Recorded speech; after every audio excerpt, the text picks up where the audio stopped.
नमस्कार, मानस Mishra world news India में आप सभी का बहुत बहुत स्वागत करता हूं। अब तक कुछ लोग कानून को अपने पॉकेट में समझते थे। कौन कानून उनका है, जब चाहेंगे वो तब करेंगे। ऐसे मामले पूरे देश भर में आते थे, लेकिन हालिया में अश्विनी उपाध्याय ने ऐसे लोगों के खिलाफ एक याचिका लेकर गए और उन्होंने कहा कि भाई जो झूठी एफआईआर हैं उनके खिलाफ कार्रवाई की जाए। ये मामला तो अभी कोर्ट में पेंडिंग ही था, लेकिन इलाहाबाद हाई कोर्ट ने पिछले 1.5 महीने 2 महीने पहले एक फैसला सुनाया था, जहां उन्होंने निर्देशित किया कि अगर कोई भी एफआईआर कहीं दर्ज होती है तो उस एफआईआर के दर्ज होने के बाद जो उसमें गवाह हैं, जो उसमें जो भी चीजें आती है उसमें सबूत साक्ष्य, जिसने एफआईआर दर्ज किया है, अगर फाइनल रिपोर्ट यानी क्लोजिंग रिपोर्ट में अगर वो गलत पाई गई, कोई गवाही कोई तथ्य या जो एफआईआर दर्ज करवाया वो अगर गलत पाई जाती है तो क्लोजिंग रिपोर्ट में, ध्यान रखिएगा, क्लोजिंग रिपोर्ट में जो अधिकारी है जो इसको क्लोजिंग रिपोर्ट डाल रहा है उसको, जिसने झूठा केस लगाया, झूठी एफआईआर, झूठा गवाही, उन सबके खिलाफ कार्रवाई होगी और उन सबके खिलाफ सख्त निर्देश दिए गए थे। और अगर कोई अधिकारी क्लोजिंग रिपोर्ट लगाते समय यह काम नहीं करता है, यानी जिन लोगों ने झूठी एफआईआर दर्ज की, झूठी गवाही दी, तो वो अधिकारी वो जो भी हैं वो भी नपेंगे। यानी कि केवल एफआईआर दर्ज करने वाला नहीं, अगर झूठी रिपोर्ट लगाने वाला अगर पूरी तरह से अगर क्लोजिंग रिपोर्ट में उसको नहीं उसके ऊपर एफआईआर दर्ज करता तो वो अधिकारी भी नपेंगे। ये फैसला इलाहाबाद हाई कोर्ट का आया था। लेकिन इन सबके लेकर के अब खबर आई उत्तर प्रदेश के डीजीपी की। उत्तर प्रदेश के डीजीपी ने साफ तौर पर झूठी एफआईआर, झूठी गवाही करने वालों को लेकर के प्रदेश भर के थानों को सीधे तौर पर एक दिशा निर्देश दे दिया और दिशा निर्देश देते ही एसपी पुलिस थानों में क्या कुछ हो रहा है, और सबसे प्रमुख इसमें दिखाएंगे कि सबसे ज्यादा मामले SC/ST एक्ट वाले हैं, जो फर्जी एफआईआर दर्ज होती है क्योंकि वहां पर मोटी रकम मिलती है इन लोगों को। तो क्या SC/ST एक्ट वाले जो दायरे में आए हैं उनके साथ क्या होगा, क्योंकि सबसे बुरे अगर बात करें SC/ST एक्ट वाले ही इसमें फंसेंगे। क्यों? इसलिए नहीं फंसेंगे कि सही अगर झूठी पाई गई, क्योंकि आगे आपको दिखाने जा रहे हैं कि पूरा का पूरा प्रकरण। अनुरोध करेंगे इस पूरे प्रकरण पर अपनी राय प्रतिक्रिया जरूर दीजिएगा और वीडियो को लाइक शेयर किए बिना नहीं जाएगा। बताते हैं पूरा मामला आखिर क्या है। असल में जैसा मैंने बताया कि अगर कोई भी प्रदेश भर में अगर कहीं पर भी झूठी एफआईआर दर्ज करवाता है तो सबसे पहली बात है कि अगर मान लीजिए कोई आदमी जाता है झूठी एफआईआर दर्ज करवाने, तो क्या करता है ना, वो जैसे डाउरी का केस है तो डाउरी के केस में झूठी एफआईआर दर्ज कराने जा रहा है, झूठी एफआईआर दर्ज करा दी, भाई ये भी है, वो भी है, भी है, वो भी। पीछे वकील पुलिस वाले भी शायद पीछे लग जाते हैं, कहते हैं काम करो ये भी जोड़ दो, ये भी जोड़ दो। मैं उदाहरण दे रहा हूं, ये भी जोड़ दो, ये भी जोड़ दो, ये भी जोड़ दो। या SC/ST एक्ट वाले केस में वो कहते हैं कि केस को कितना मजबूत बना सकते हो उतना मजबूत बनाओ।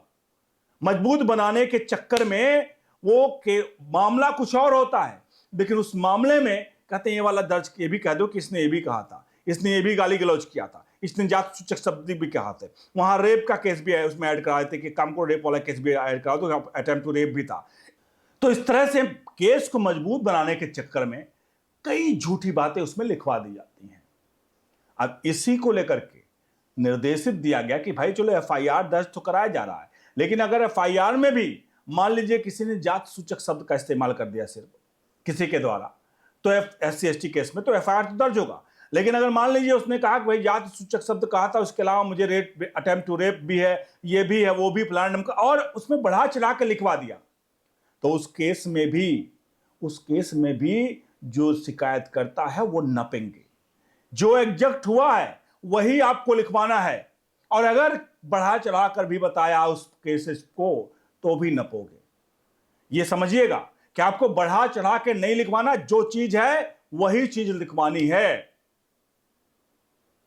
अब आप बताइए कि क्या ये फैसला सही है या नहीं है, और इसमें SC/ST एक्ट वाले क्या हैं अब थोड़ा समझ लीजिए, क्योंकि SC/ST एक्ट का बड़ा ही मामला पेचीदा होता है। जब भी कोई SC/ST एक्ट का मुकदमा दर्ज करना होता है तो SC/ST एक्ट के मुकदमे और अन्य के मुकदमे अगर हम दोनों को कंपेयर करें तो SC/ST एक्ट का मुकदमा पुलिस तुरंत FIR दर्ज करती है उस पर, मतलब जैसे आया तुरंत FIR दर्ज करती है। नॉर्मल केसेस में पुलिस क्या करती है, पहले थोड़ा तफसील मतलब उसमें जांच करती है कि भाई क्या है क्या नहीं है, तब उसका मुकदमा दर्ज करती है।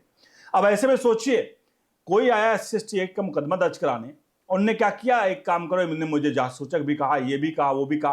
पुलिस क्या करेगी, आपने कहा वो लिख लेगी, तुरंत वो एजिटेशन लिख लेगी। आप उसमें आवेश में आकर किसी के चढ़ावे मतलब चढ़ा दिया किसी ने, उसमें आकर के आपने आकर लिखवा दिया कि भाई इसने मुझे गाली गलौज भी किया, इसने मुझे ये भी किया, इसने मुझे वो भी किया। अब जब पुलिस उसके बाद जांच करेगी, उस पर रिपोर्ट लगाएगी, तो जाहिर सी बात है वह पुलिस अधिकारी उस पर जांच करेगा, तो जो आपने लिखवाया है उसमें FIR में, क्योंकि लिखित कॉपी हो गई, तो उस पर वो जांच करेगी तो पता चलेगा आपने, हो सकता है कि किसी ने आप पर जांच सूचक टिप्पणी की हो, तो आपने बढ़ा चढ़ा कर उसमें कहा कि भाई ये मुझे रेप, अटेम्प्ट टू रेप, फलाना ढमका, ये भी चीजें कर रहा था। अब ऐसे केसेज में ये लोग फंसेंगे जो लोग इस तरह के बढ़ा चढ़ा के लिखेंगे। और सबसे प्रमुख है क्योंकि SC/ST केस में आप आए, उन्होंने लिख दिया, बाकी केसेस में थोड़ा बहुत जांच करने के बाद लिखेंगे, लेकिन इसमें लिख दिया, इसका मतलब आप सबसे ज्यादा बुरे फंसोगे। इसलिए कम से कम यहां एक कानून बहुत अच्छा है, अगर ये जिस तरह से लागू किया गया, अगर आपके साथ ऐसा कुछ होता है तो आप सही चीजें लिखवाइए। आप केस को मजबूत करने के चक्कर में दूसरे की जिंदगी मत बर्बाद कर दो, जितना है उतना ही कहो। और हां, अगर आपने आकर के उस पर फर्जी, जैसे 75% केस में बरी होते हैं, तो अगर 75% केस फर्जी निकलते हैं, एज पर डायरेक्शंस सब पर क्लोजिंग रिपोर्ट लगानी है, तो क्लोजिंग रिपोर्ट इस पर भी लगाई जाएगी। तो 75% केसेस जब फर्जी निकलते हैं तो 75% केस सोचिए, 75% में मतलब 100% तो आए पूरा SC/ST एक्ट, तो 75% में तो उल्टा मामला फंस जाएगा, मतलब कि जिनने FIR कराया था वो खुद ही फंस जाएंगे। अगर ऐसे बात करें तो 75% केस में SC/ST एक्ट की केस में खुद वो मुकदमा दर्ज कराने लिए फंस जाएंगे। क्यों? क्योंकि मामले झूठे थे। तो थोड़ा समझिएगा इस पूरे मैटर को, और ये होना बहुत आवश्यक था।